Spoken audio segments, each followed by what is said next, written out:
오늘 이 시간 하나님께서 우리에게 주시는 말씀은 신약성경 로마서 4장 13절로부터 25절까지의 말씀입니다. 이제 받들어 읽습니다. 아브라함이나 그 후손에게 세상의 상속자가 되리라고 하신 언약은 율법으로 말미암은 것이 아니요 오직 믿음의 의로 말미암은 것이니라. 만일 율법에 속한 자들이 상속자이면 믿음은 헛것이 되고 약속은 파기되었느니라. 율법은 진노를 이루게 하나니 율법이 없는 곳에는 범법도 없느니라. 그러므로 상속자가 되는 그것이 은혜에 속하기 위하여 믿음으로 되나니 이는 그 약속을 그 모든 후손에게 굳게 하려 하심이라. 율법에 속한 자에게 뿐만 아니라 아브라함의 믿음에 속한 자에게도 그러하니 아브라함은 우리 모든 사람의 조상이라. 기록된 바 내가 너를 많은 민족의 조상으로 세웠다 하심과 같으니 그가 믿은 바 하나님은 죽은 자를 살리시며 없는 것을 있는 것으로 부르시는 이시니라. 아브라함이 바랄 수 없는 중에 바라고 믿었으니 이는 내 후손이 이 같으리라 하신 말씀대로 많은 민족의 조상이 되게 하려 하심이라. 그가 100세나 되어 자기 몸이 죽은 것 같고 사라의 태가 죽은 것 같음을 알고도 믿음이 약하여지지 아니하고 믿음이 없어 하나님의 약속을 의심하지 않고 믿음으로 견고하여져서 하나님께 영광을 돌리며 약속하신 그것을 또한 능히 이루실 것을 확신하였으니 그러므로 그것이 그에게 의로 여겨졌느니라. 그에게 의로 여겨졌다 기록된 것은 아브라함만 위한 것이 아니요 의로 여기심을 받을 우리도 위함이니 곧 예수 우리 주를 죽은 자 가운데서 살리신 이를 믿는 자니라. 예수는 우리가 범죄한 것 때문에 내줌이 되고 또한 우리를 의롭다 하시기 위하여 살아나셨느니라. 아멘. 우리가 중학교 때 교과서에 나오는 나다나엘 호손의 단편 소설 중에 큰 바위 얼굴이라고 하는 이야기가 기억날 것입니다. 어느 시골의 오두막집에 살던 소년 어니스트는 어머니로부터 저 앞산에 있는 큰 바위에 새겨진 이 얼굴을 가리키면서 앞으로 우리 마을에 저런 형상을 지닌 위대한 인물이 나타날 것이라고 하는 이야기를 늘 들으면서 자라났습니다. 이것은 우리나라 영암에 있는 그 진짜 사람의 형상을 닮은 바위인데요. 제가 이제 예로 들기 위해서 늘 이 바위를 가리키면서 저런 얼굴을 한 사람이 앞으로 우리 마을에 나타나서 우리를 행복하게 해줄 것이다 라고 늘 이야기를 했습니다. 오랜 세월이 흐른 후에 이 어니스트는 노인이 되었습니다. 그리고 그 마을에서 존경받는 농부요 또한 설교자가 되어서 예배당에서 설교도 하는 그런 일을 감당했는데 어느 날 그가 설교를 할 때에 한 사람이 소리를 쳤습니다. 여러분 보세요. 바로 이분의 얼굴이 저 큰 바위 얼굴과 똑같지를 않습니까? 라고 이야기를 합니다. 어린 시절부터 큰 바위 얼굴을 바라보면서 나도 저런 인물이 되었으면 하고 꿈을 꾸고 동경했던 그 어니스트는 마침내 그 큰 바위 얼굴의 주인공이 되었습니다. 우리가 무슨 일을 하든지 처음부터 단숨에 높은 경지에 올라갈 수는 없습니다. 대부분의 경우 나보다 먼저 그 목표에 도달한 성공자를 나의 롤 모델로 정해놓고 나도 저렇게 되어야지 라고 본받기를 힘쓰며 애쓰고 노력하다 보면 자기도 어느 날 그 같은 자리에 올라가 있을 수가 있게 되는 것이죠.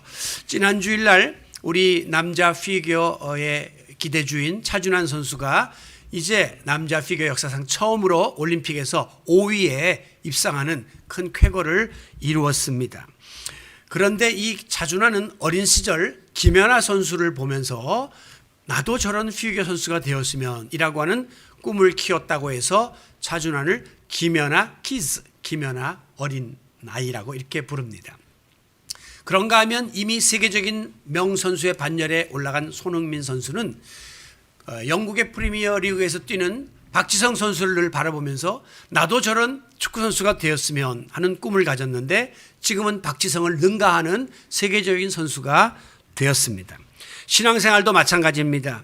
우리가 어떻게 신앙생활을 할까 할 때에 우리보다 앞서간 믿음의 선배들 또 신앙의 선조들이 보여주신 믿음의 모범을 오늘 우리도 본받고 배우고 따라가기만 하면 우리의 신앙생활이 바른 길로 인도받을 수 있음을 알아야 합니다. 자, 그렇다면 오늘 우리 그리스도인들에게 믿음에 있어서 가장 본받을 만한 인물은 과연 누구일까요? 물론 여러 사람이 떠오를 수 있겠습니다만은 그 중에서 이 아브라함을 꼽는 데 이의를 제기할 사람은 아무도 없을 것입니다. 믿음장이라고 불리우는 히브리서 11장에 보면 아브라함 이전에도 많은 훌륭한 믿음의 위인들의 이야기가 나옵니다. 특히 하나님과 300년 동안을 동행하다가 죽지 않고 산채로 승천한 에녹 같은 이들 나오고요. 또 물심판에서 구원을 받았던 그 노아와 같이 위대한 인물들도 그 이전에 있었습니다. 그러나 굳이 노아의 10대 손인 이 아브라함을 우리가 믿음의 원조격인 믿음의 조상이다라고 부르는 것은 역사 속에서 아브라함은 타의 추종을 불허할 만큼 탁월한 믿음을 지닌 사람이었음을 입증하고 있습니다. 특별히 창세기 22장 18절에 보면 하나님께서 말씀하시기를 내 씨로 말미암아 천하 만민이 구원을 얻게 될 것이다 라고 아브라함의 후손 중에서 인류를 구원할 메시아가 탄생할 것을 예언하셨는데요. 이제 마태복음 1장 1절에 예수님의 족보가 기록되어 있는데 거기에 보면 이 아브라함과 다윗의 자손 예수 그리스도의 세계라 이렇게 예수 그리스도의 뿌리가 아브라함에서부터 비롯되었다고 하는 것을 정확하게 기록하고 있습니다. 그러면서 17절에 보면 아브라함으로부터 예수님까지 14대씩 3번 끊어가지고 예수님은 아브라함의 42대 손으로 정확하게 기록되어져 있습니다. 이것은 아브라함이 엄밀한 의미에서 가장 대표적인 믿음의 선조요 조상임을 보여주고 있습니다. 창세기 6장에 보면 이제 노아 시대에 사람들이 땅 위에 번성하기 시작하면서 하나님의 아들들과 사람의 딸들이 뒤섞여서 타락함으로 죄악이 극에 도달하게 되었다라고 기록합니다. 즉 경건한 하나님의 자녀들과 세상에 타락한 인간들이 함께 어우러지면서 죄를 짓기 시작한 것이죠. 그때 하나님께서는 이 땅에 인간을 지으신 것을 한탄하셨다라고 했습니다. 하나님이 완벽한 분이신데도 불구하고 인간을 이 땅에 지으신 것, 쉽게 말하면 우리 사람들이 자기 자녀 낳고 나중에 자녀들이 구실 못하면 이러려고 내가 저걸 낳고 미역국을 먹었나 이렇게 한숨을 뻑뻑 내쉬는 것처럼 하나님께서 내가 이 꼴을 보려고 인간을 이 땅에 지었나라고 하나님이 후회하실 만큼 세상이 타락했다고 하는 겁니다. 그래서 하나님은 이 세상을 홍수로 물로 심판을 해서 쓸어버리기로 작정을 하십니다. 그래서 물심판이 임하게 되죠. 그때 유일하게 구원받은 사람들이 바로 노아와 그의 가족들인데 노아의 아들들인 셈과 함과 야벳 이 셋을 통해서 이제 자식들이 번성하게 되었는데 그 족속들이 창세기 11장에 가보니까 또다시 하늘 높이 탑을 쌓아서 이걸 우리가 소위 바벨탑이라고 하는데 우리의 이름을 내자라고 하면서 또 하나님께 도전장을 냅니다. 하나님은 그 바벨탑을 무너뜨리심으로 언어가 혼란해지고 그 모든 인류가 지면에 흩어지는 그런 징벌을 받게 되었습니다. 하나님은 노아의 물 심판에 이어서 다시 한번 바벨탑 심판을 통해서 모든 인간들의 잘못된 판을 뒤집어 엎으시고 싹쓸이를 해버린 거죠. 그리고 나서 이제 다시 하나님께서 마침내 창세기 12장에 가보면 새 판을 짜고 새 역사를 펼치시는 데 있어서 그때 귀하게 들어서 사용했던 인물이 바로 아브라함이라고 하는 사람입니다. 거기에 보면 1절에 너는 고향, 친척, 아비의 집을 떠나 내가 내게 보여줄 땅으로 가라. 하나님께서 오래 살던 집을 떠나서 내가 지시하는 땅으로 가라 라고 말씀하면서 약속하시기를 내가 너로 큰 민족을 이루고 내게 복을 주어 내 이름을 창대하게 하리니 너는 복이 될지라 라고 약속해 주셨습니다. 아브라함으로 하여금 복의 근원, 복의 뿌리, 복 자체가 되게 할 것이다 라고 약속해 주심으로 아브라함은 훗날에도 복의 근원으로 믿음의 조상으로 이렇게 자리매김을 하게 되었던 것이죠. 자, 그렇다면 당시에 그렇게 많은 사람들이 있었는데 그중에 왜 하나님께서는 아브라함을 이렇게 새 역사를 창조하는 주인공으로 선택했을까? 저는 마리아도 이렇게 생각해 봅니다. 마리아 당시에도 많은 사람들이 그 당시 있었는데 하필이면 왜 마리아를 탁 집어서 그 예수님을 그 육신을 통해서 나도록 하셨을까 말이죠.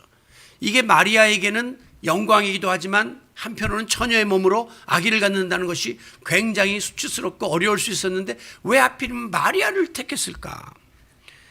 그 이유는 한마디로 하나님의 마음에 들었기 때문이에요. 마리아도 그렇고 아브라함도 그렇고.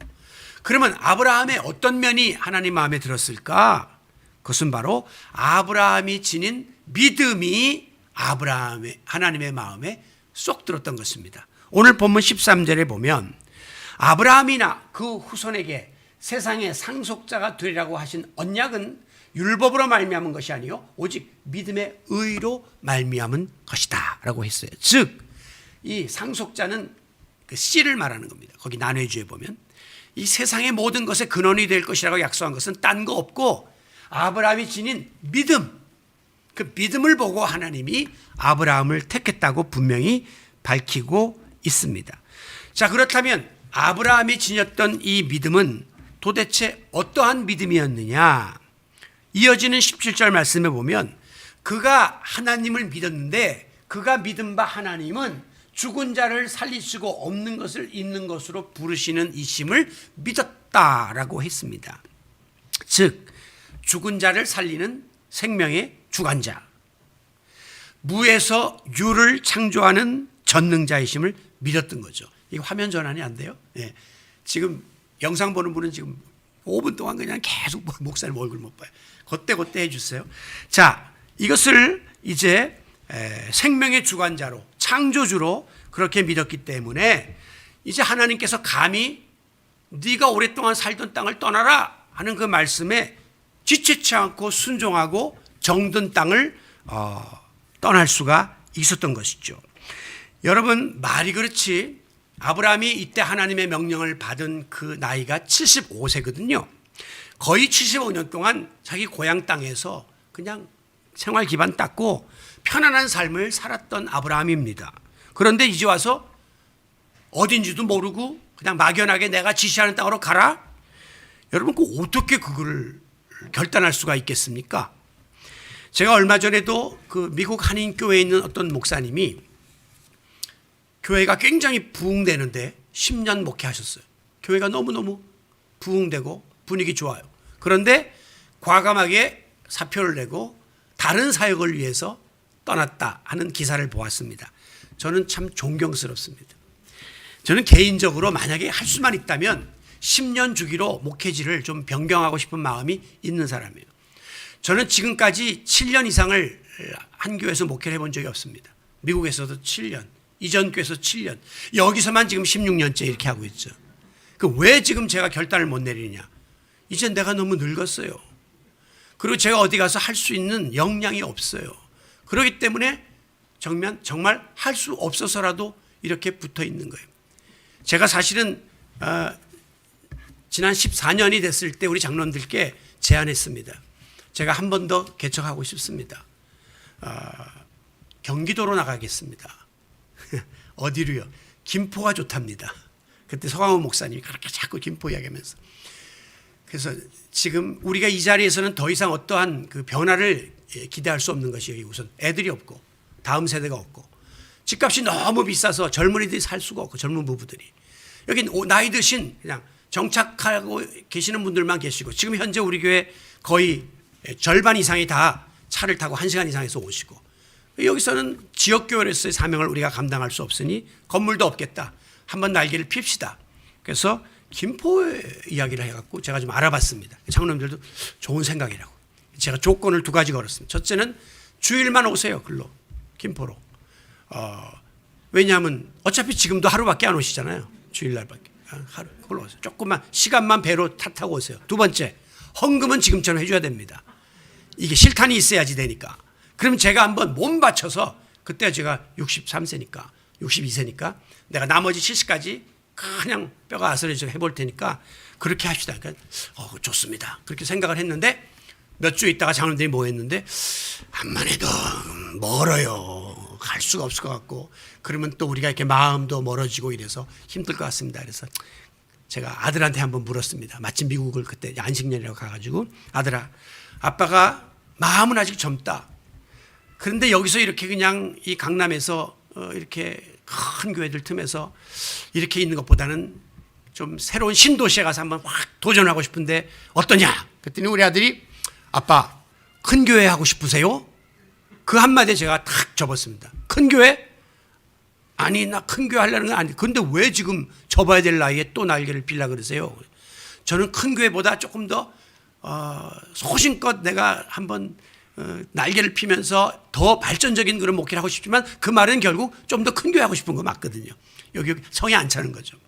그래서 내가 나 아니다. 그리고 접은 그런 적이 있습니다만은, 떠나라 할 때 놓고 떠나는 게 그거 아무나 못합니다.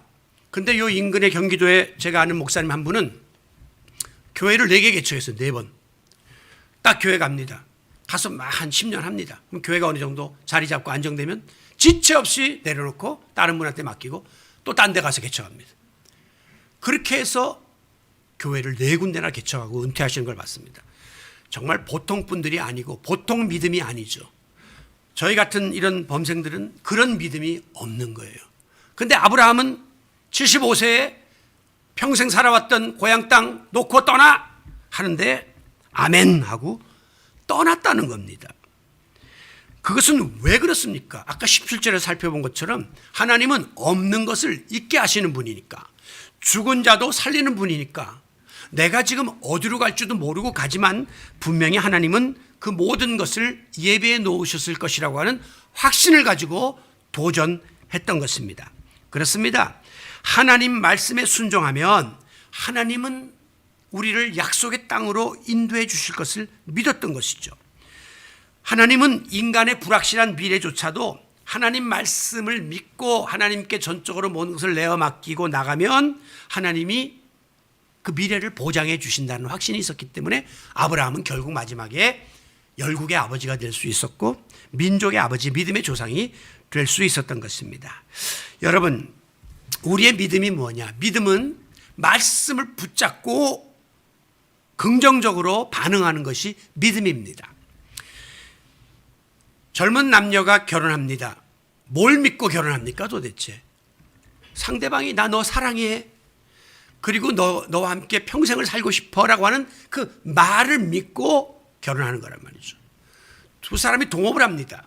뭘 믿고 동업을 합니까? 나하고 같이 한번 사업해 볼래?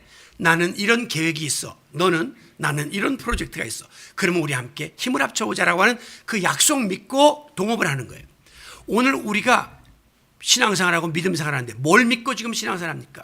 하나님이 우리에게 주신 이 약속의 말씀 붙잡고 말씀을 아멘 아멘으로 받아들이면서 오늘 우리는 믿음 생활에 도전을 하고 있는 것입니다. 그날 이후로 아브라함을 부르신 하나님은 수시로 아브라함을 만나서 소망의 말씀, 격려의 말씀, 위로의 말씀을 불어넣어 주셨습니다. 창세기 15장에 보면 하나님께서 아브라함에게 내가 내게 큰 복을 주고 내 씨가 크게 번성하게 하여 어느 정도로 하늘의 별처럼 바닷가의 모래처럼 수도 없이 그렇게 만들어 주겠다라고 약속을 하십니다. 그런데 이렇게 되려면 기본 자식이 있어야 그 다음에 그 자식이 또 결혼을 해서 자녀를 낳고 자녀를 낳을 거 아닙니까? 그런데 그 당시에 아브라함에게는 자녀가 전무했습니다. 75세 때. 그럼에도 불구하고 오늘 본문 18절에 보면 아브라함은 바랄 수 없는 중에 믿었다. 이는 내 후손이 이와 같이 하늘의 별같이 바다의 모래와 같으리라고 하신 말씀대로 많은 민족의 조상이 되게 하려 하심이라. 이 말씀을 그대로 아멘하며 믿었다는 거예요. 이어지는 19절, 그가 100세가 되어 자기 몸이 죽은 것 같고 아내 사라의 태가 죽은 것 같음을 알고도 믿음이 약하여지지 아니하였고, 보통 같으면 내가 지금 100세, 마누라 90세, 무슨 아기가 있어? 라고 믿음이 약해질 텐데 아브라함은 믿음이 약해지지 아니하였고, 20절, 믿음이 없어 하나님의 약속을 의심하지 않고 믿음으로 견고하여졌으며, 약속하신 그것을 능히 이루실 줄을 확신하였다라고 했습니다. 하나님이 약속하신 이 모든 내용에 대해서 믿음이 흔들리거나 약해지거나 없지 않냐고 경고해주고 능히 이루실 줄을 확신하고 믿고 믿음으로 가득 찬 아브라함의 모습을 우리가 발견하게 되는 것입니다. 실제로 아브라함 부부는 이 약속을 받았던 것이 처음에 75세였고 나중에 아이를 낳은 것은 100세예요. 즉 나이가 너무 많아서 생리적으로는 아기를 갖는 일은 불가능했습니다. 그러나 아브라함은 죽은 자도 살리신다 그랬잖아. 없는 것을 있게 하신다 그랬잖아. 이 전능하신 하나님을 믿었기 때문에 그 약속을 그대로 의지하고 응답을 받게 되었던 것입니다. 이와 같은 아브라함의 믿음은 훗날 아브라함이 100세가 되고 아내가 90세가 되었을 때에 아들 이삭을 얻음으로 성취되었습니다. 그런데 또다시 아브라함은 믿음의 시련에 봉착하게 되죠. 그것은 바로 아들 이삭을 모리아 산에다가 가서 아들을 잡아서 번제로 하나님께 바치라고 하는 참 말도 안 되는 하나님의 명령이 떨어졌기 때문입니다. 제가 과거에 설교할 때 이런 설교를 할 때 그때의 이삭의 나이가 한 17살쯤 되었다고 하는 자료를 가지고 설교를 했어요. 그래서 만약에 이삭이가 팍 하고 버티면 이 할아버지 같은 아브라함이 감당할 수가 없었을 것이다 라고 했는데 이번에 이 설교를 준비하면서 좀 더 살펴보니까 이삭의 나이가 17이 아니라 37이라는 사실을 발견하게 되었습니다. 그 이유가 뭐냐면요. 사라가 90살 때에 이 이삭을 얻었어요. 그런데 사라가 죽은 나이가 언제냐면 그로부터 37년 후인 127세에 사라가 세상을 떠납니다. 그런데 아브라함이 아들 이삭을 잡아서 번제를 드리려고 했던 그 시기는 바로 사라 아내가 죽기 바로 직전이었어요. 그러니까 그 나이를 계산하면 적어도 이 이삭은 36이나 7의 나이에 이 사건이 벌어졌음을 알 수 있고 아브라함은 100세 얻었으니까 137세 할아버지로서 이 명령을 받았던 것을 알게 되었습니다. 그러니까 아브라함은 137, 전혀 기력이 쇠한 이제는 힘을 쓸 수 없는 나이고 아들은 37, 장정이 되어서 만약에 아버지가 아들 이삭을 죽이려고 하면 얼마든지 밀어내고 제쳐버릴 수 있는 그런 상황이었던 것이죠. 그러니까 아버지가 칼을 들고 아들 이삭을 잡아서 제물로 바치려고 할 때에 아들 이삭의 동의가 없었으면 이것은 불가능했을 거예요. 그러니까 아브라함의 믿음도 위대하고 아들 이삭의 믿음도 위대했음을 발견하게 됩니다. 바로 이 사건이 아브라함의 믿음의 피크예요. 물론 갈 바를 알지 못하고 떠났던 것도 위대하고 아들을 낳을 수 없는 상황에서도 믿고 나감으로 아들을 얻은 것도 위대하지만 아들을 100세 얻은 아들을 잡아 죽이려고 어쨌든 시도를 했던 그 순종은 아브라함의 믿음의 극치였습니다. 아마도 그때 아브라함은 욥이 가졌던 마음과 같은 마음을 가졌을 거예요. 주시니도 여호와시요 걷어가시니도 여호와시니까 설령 이 주었던 아들 걷어가시면 또 다른 방법으로 137세가 됐더라도 주실지 아니면 또 다른 방법을 계획을 갖고 계실겠지라고 하는 그런 전적인 믿음을 지니고 있었던 것입니다. 그렇습니다. 때때로 우리 유한한 인간들이 볼 때는 불가능하다고 말하지만 하나님께는 불가능이 없습니다. 불안한 인간들은 절망적이라고 선언하지만 하나님께는 절망이 없습니다. 하나님의 손 안에는 모든 것이 가능하고 모든 것이 소망적임을 믿으시기 바랍니다. 왜? 하나님은 그 다음 단계까지 다 준비해 놓고 계시기 때문입니다. 오늘 우리가 직면한 현실이 어둡습니까? 절망적입니까? 그러나 절대 포기하거나 낙심해서는 안 됩니다. 우리가 이거 마지막이다 라고 여기는 그 순간이 하나님에게는 시작점이 되기 때문입니다. 야, 이제 나는 끝났구나 라고 내 손을 높이 들 때 하나님이 그 손을 붙잡아서 우리를 일으키시고 하나님의 역사를 새롭게 쓰시기 때문입니다. 그렇기 때문에 물심판을 하시고도 노아를 통해서 새로운 역사를 이루었고 또 바벨탑을 무너뜨리고도 또 이제는 아브라함을 통해서 새로운 역사를 이루시고 있는 거죠. 사람이 볼 때는 끝인 줄 알았는데 하나님은 새로운 일을 계획하고 계심을 우리는 믿어야 하는 것입니다.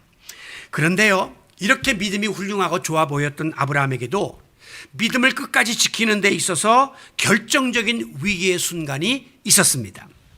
그것은 아브라함이 75세 때 자식을 주겠다고 하는 약속을 받고 기다리다가 10년이면 강산이 변한다고 한 10년 기다리다 못해서 할 수 없이 아내 사라의 처의 그 몸종이었던 그 애굽 출신의 하갈을 취해서 아들을 낳게 됩니다. 그게 86세예요. 그러니까 10년 기다리고 버티다가 하는 수 없이 인간의 방법으로 아들을 낳았는데 그가 바로 이스마엘이었습니다. 그래서 이 아브라함과 사라는 그냥 이제 이스마엘 줬으니까 이스마엘 충분합니다 이렇게 생각했는데 하나님은 아니었어요. 하나님은 너희들이 내 약속을 끝까지 기다리지 않고 인간적인 방법으로 얻은 이스마엘로는 나의 뜻을 이룰 수 없다라고 말씀하시면서 하나님을 믿는 믿음을 통해서 내가 줄 아들을 기다리라라고 했습니다. 그래서 그들이 기다리고 15년 동안을 더 인내하다가 이제 이삭을 얻게 되었던 것이죠. 여러분, 여기에서 아브라함이 기다리다 못해서 10년을 참지 못하고 인간적인 방법으로 하갈을 취해서 이스마엘을 낳은 것은 하나님에 대한 불신앙의 표현입니다. 하나님 못 믿겠어요. 10년 기다렸으면 기미가 있어야지. 자식은 준다 하고 하늘의 별처럼 바다의 모래처럼 주신다 해놓고 아니 이건 뭐 전혀 기미가 보이지 않으니 이제는 내 방법대로 하겠습니다 라고 하는 일종의 믿음이 흔들렸던 순간이고 또 실제로 그 믿음이 불신앙의 행위로 나타나서 인간적인 방법으로 아들을 낳게 되었던 것이죠. 마찬가지입니다. 오늘 우리의 믿음도 항상 뭐 승승장구하고 뻗어갈 수만은 없어요. 항상 상승곡선만을 그리고 비등점에서 펄펄펄 끓는 믿음을 가질 수만은 없다는 겁니다. 물론 우리는 원하죠. 믿음이 날마다 뜨겁고 날마다 강하고 날마다 펄펄 끓기를 원하지만 그렇지 못하기 때문에 믿음이 지그재그 업 앤 다운 이러면서 변덕을 우리가 부리는 거예요. 그래서 그동안에 목회를 할 때 우리가 보면 교인들이 좀 연초에 이제 마음을 새로 잡기 위해서 신년 축복성회를 통해서 막 교인들의 마음을 다잡죠.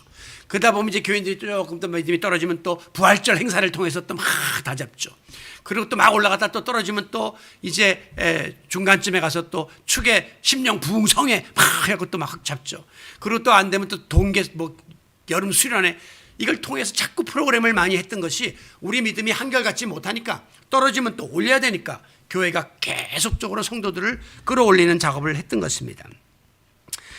때때로 우리의 신앙은 흔들리고 의심을 하고 낙심에 빠지고 바닥까지 곤두박질 쳐서 어떤 때는 내가 이거 지금 믿음이 있는 거야 없는 거야 라고 자신도 의심할 만큼 참 부끄러운 자리에 처할 때도 있었습니다. 그러나 분명한 것은 우리가 그와 같은 자리에 곤두박질 쳐 있는 그 순간에도 하나님은 여전히 우리를 지켜보고 계셨고 성령님은 그 순간에도 말할 수 없는 탄식으로 우리를 위하여 중보하며 응원하셨다고 하는 사실을 믿으시기 바랍니다. 그렇기 때문에 우리가 또 일어날 수 있었어요.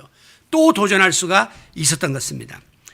지금도 살아계신 하나님은 과거의 아브라함에게도 그러했듯이 오늘 우리에게도 언약의 말씀을 주시고 그 약속을 이루시고야만은 신실하신 하나님이십니다. 그러므로 오늘 우리는 하나님의 약속의 말씀을 굳게 붙잡고 그대로 믿고 말씀대로 이루어지기를 사모하면서 기다리는 이런 귀한 신앙적인 인내가 우리에게 필수적임을 깨달아야 합니다. 아브라함도 믿음이 그렇게 좋은 사람도 10년을 못 참고 인간적인 방법을 시도했잖아요. 오늘 우리도 수시로 변덕을 부리고 있는 이런 모습들을 하나님 앞에 내어놓고 아버지 하나님 말씀은 변함없는 말씀인 줄로 믿사오니 끝까지 이 말씀이 이루어지기를 믿고 기다릴 수 있는 힘을 달라고 하나님께 구하실 수 있기를 원합니다. 자, 그런데 여기서 우리가 한 가지 의문점을 품게 됩니다. 앞서 우리가 살펴본 이런 어마어마한 기사 이적들은 아브라함과 같은 믿음의 조상인 아브라함과 같은 큰 믿음을 가진 사람들에게는 통할지 모르지만 나처럼 이렇게 믿음이 매일 흔들리고 변덕을 부리고 이렇게 연약한 믿음을 가진 사람들에게는 일어날 수 없는 일이다라고 하는 그런 어떤 단정을 우리가 짓기 쉽다고 하는 것이죠. 실제로 좀 진보적인 신학자들 가운데는 성경에 보면 이런 어마어마한 기사이적들이 나오고 뭐 여러 가지 은사들도 기록되어 있지만 그것은 당시 그 시대 속에서 하나님이 필요해서 아브라함이나 바울이나 이런 사람에게만 주신 것이지 오늘 우리와는 이 똑같은 하나님의 역사가 재현될 수 없다, 이렇게 단정짓는 신학자들도 있습니다. 그러나 저는 믿습니다. 우리 하나님은 알파와 오메가요, 처음과 나중이십니다. 그러므로 하나님은 어제나 오늘이나 내일이나 동일하신 하나님이시고 아브라함에게나 바울에게나 부족한 우리에게도 동등하게 역사하심을 믿으시기 바랍니다. 오늘 본문 23절에 보면 그에게 의로 여겨졌다 기록된 것은 아브라함만을 위한 것이 아니다. 지금 아브라함이 의로 여겨졌다는 것은 아브라함에게만 해당되는 말씀이 아니에요. 그러면 이어지는 24절에 보니까 의로 여기심을 받은 우리도 위함이니 곧 예수 우리 주를 죽은 자 가운데서 살리신 이를 믿는 자, 하나님을 믿고 예수를 나의 구주로 영접한 오늘 저와 여러분에게도 하나님은 아브라함을 의롭게 여기셨듯이 우리를 의롭게 여기실 것이고, 하나님은 아브라함이 수없는 기사의 적을 경험했듯이 저와 여러분도 이 믿음의 역사를 오늘 이 시대에 경험할 수 있다고 밝히고 있습니다. 바로 이 믿음을 가지고 오늘도 우리는 하나님 앞에 매어 달려야 할 것입니다. 미국의 이 복음주의 저술자인 A.W. 토저 목사님은 이런 말을 했어요. 하나님이 과거에 행하셨던 것들은 무슨 일이든지, 무슨 일, 여기는 제한이 없어요. 지금도 행하실 수 있다. 하나님께서 그 누구에겐가 행하셨던 것들은 무슨 일이든지 지금도 당신을 위해서 행하실 수 있다. 하나님이 아브라함에게만 행하신 것이 아니라, 그 시대에만 행하신 것이 아니라 나에게도 오늘 행하실 수 있다라고 분명히 밝히고 있습니다. 자, 그런데 왜 실제로 우리에게는 아브라함과 같은 이런 놀라운 일들이 벌어지지 않는 것입니까? 뭐 100세의 자식을 얻는다든가 뭐 이런 어마어마한 일은 아니라 할지라도 좀 작은 부분이라도 좀 우리에게 응답되는 역사가 나타나면 얼마나 좋겠습니까? 저는 그 이유를 단 한 가지로 요약해 봅니다. 왜 과거에 아브라함에게 역사했던 그 놀라운 기사의적이 우리에게 생생하게 체험되지 않는가? 답은 간단합니다. 오늘 우리는 아브라함이 지녔던 것과 같은 온전한 믿음을 지니고 있지 못하기 때문입니다.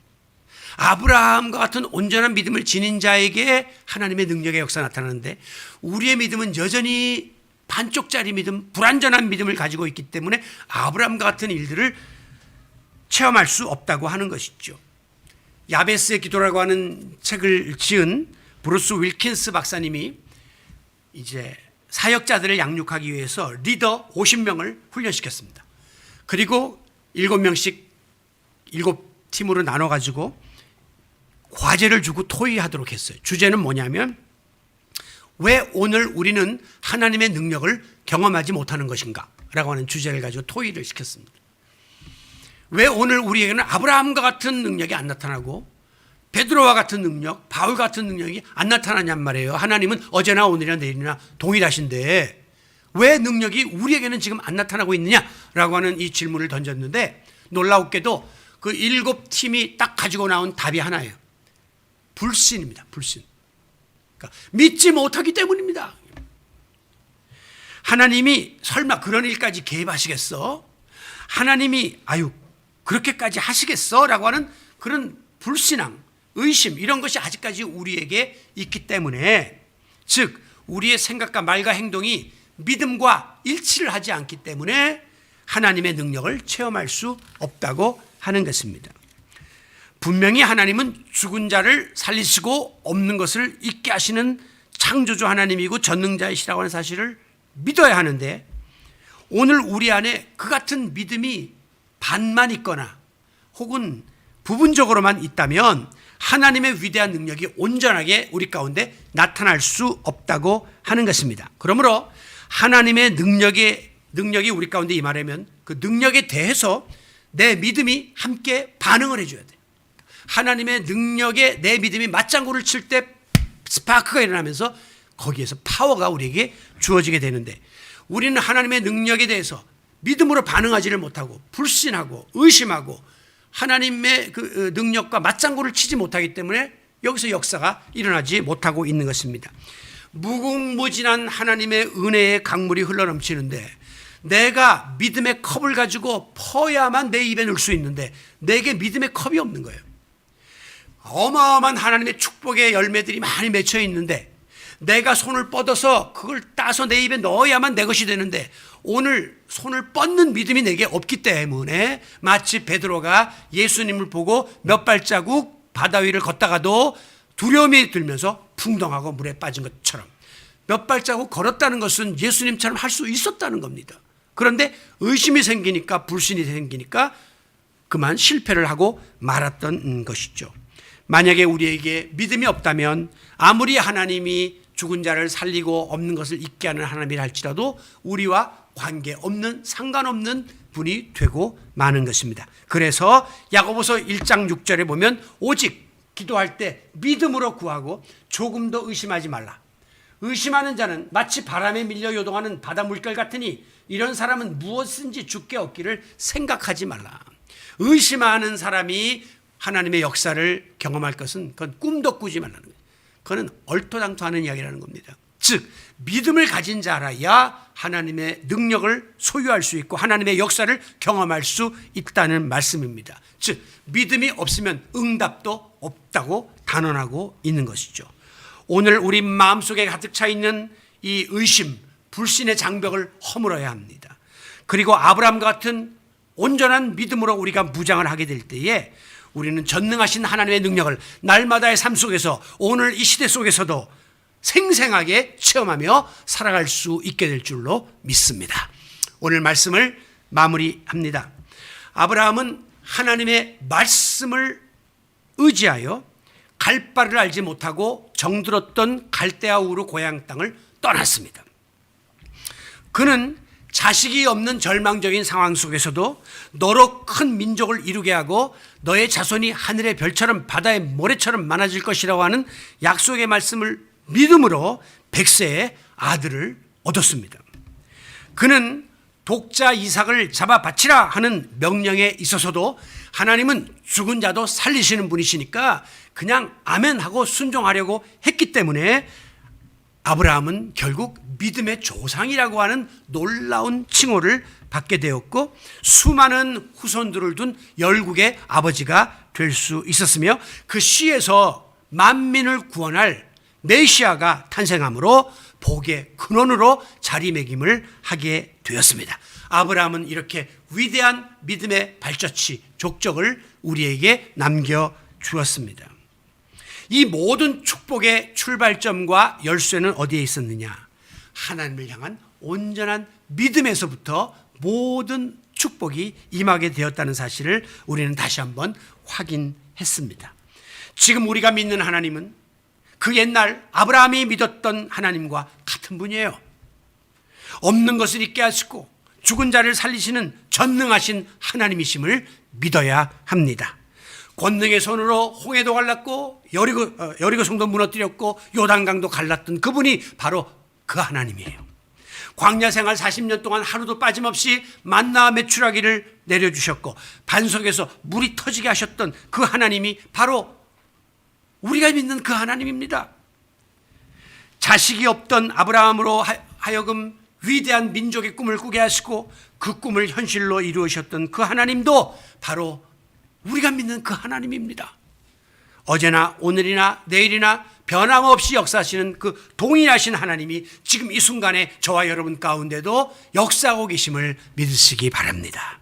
그러므로 우리가 하나님의 약속을 굳게 붙잡고 믿음으로 그 말씀에 순종하기만 하면 과거에 아브라함에게 응답하셨던 그 하나님의 전능하신 손길은 오늘 우리 가운데도 함께 하심으로 우리 앞에 상상을 초월하는 놀라운 일들이 펼쳐지게 될 것입니다.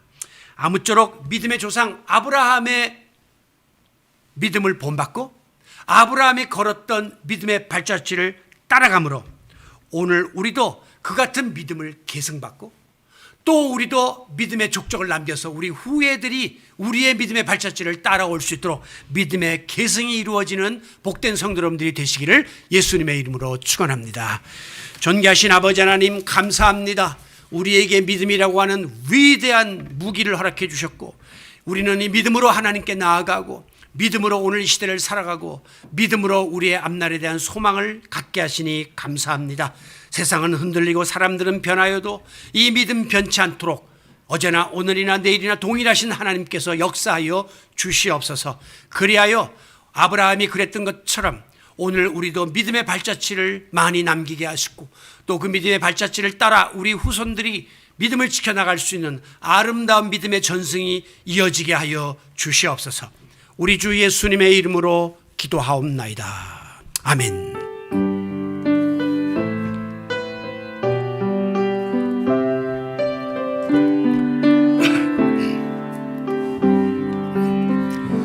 여기에 모인 우리 주의 은총 받은 자여라.